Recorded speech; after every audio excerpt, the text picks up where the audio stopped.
Friends, செடி அவரை பூ வச்சுருக்கு பாருங்கள். இது கொடி மாதிரி வரும்னு நினச்சேன், ஆனால் செடியாக தான் இருக்குது. நிறைய பூ வச்சுருக்கு. 2 விதை தான் இதில் போட்டோம். கீரை நிறைய வந்திருக்கு. இன்னைக்கு கொஞ்சம் கீரை அறுவடை பண்ணிக்கலாம். இதெல்லாம் பருப்பு கீரை பூ வச்சுருக்கு பாருங்கள். மணத்தக்காளி கீரை, பருப்பு கீரை, இது பாலக்கெலாம் நிறைய வந்துருச்சு. கொஞ்சம் கொஞ்சம் அறுவடை பண்ணிக்கலாம்.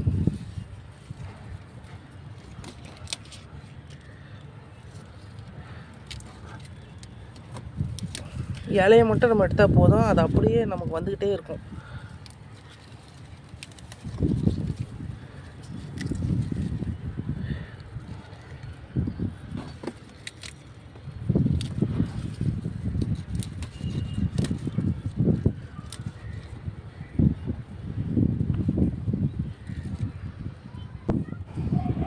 காற்று பாருங்கள், மாடியில் காலையிலே செம்மையாக காற்றடிக்குது. நிற்க முடியல, அவ்வளோ காற்றடிக்குது. கீரை நிறைய தான் இருக்குது. கொஞ்சோன்னு பறிச்சுக்கிட்டேன். பாலக்கு மட்டும் தான் பறித்தேன். இதில் தான் சுழல் பசலெல்லாம் இருக்குது. நல்லா அதுவே வளர்ந்துக்குச்சுன்னா தன்னால் காஞ்சி போகுது. அதான் ஏன்னு தெரியலை. இந்த பாருங்க, வாடி போயிடுச்சு பாருங்கள். திடீர்னு வாடி போகுது.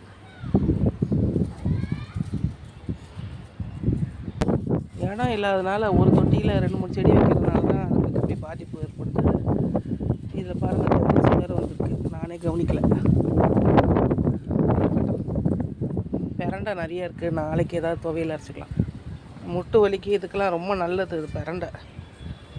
வாரத்துக்கு ஒரு வாட்டி நம்ம அது சட்னி ஏதாவது பண்ணி சாப்பிட்டோம்னா ரொம்ப நல்லது. ரோஜா, கொஞ்சம் மல்லிலாம் இருக்குது. கொஞ்சம் அறுவடை பண்ணிக்கலாம்.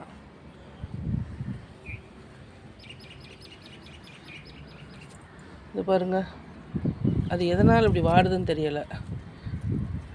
சுலோன் பசலை. அது நல்ல மண் நிறைய தான் இருக்குது, ஆனால் திடீர்னு அது அப்படியே வாடிக்குது.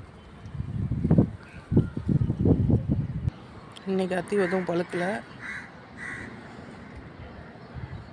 பழுத்தா தன்னால் வெடிச்சுக்கும். வீடியோ பிடிச்சா லைக் பண்ணுங்கள், ஷேர் பண்ணுங்கள், சப்ஸ்கிரைப் பண்ணுங்கள்.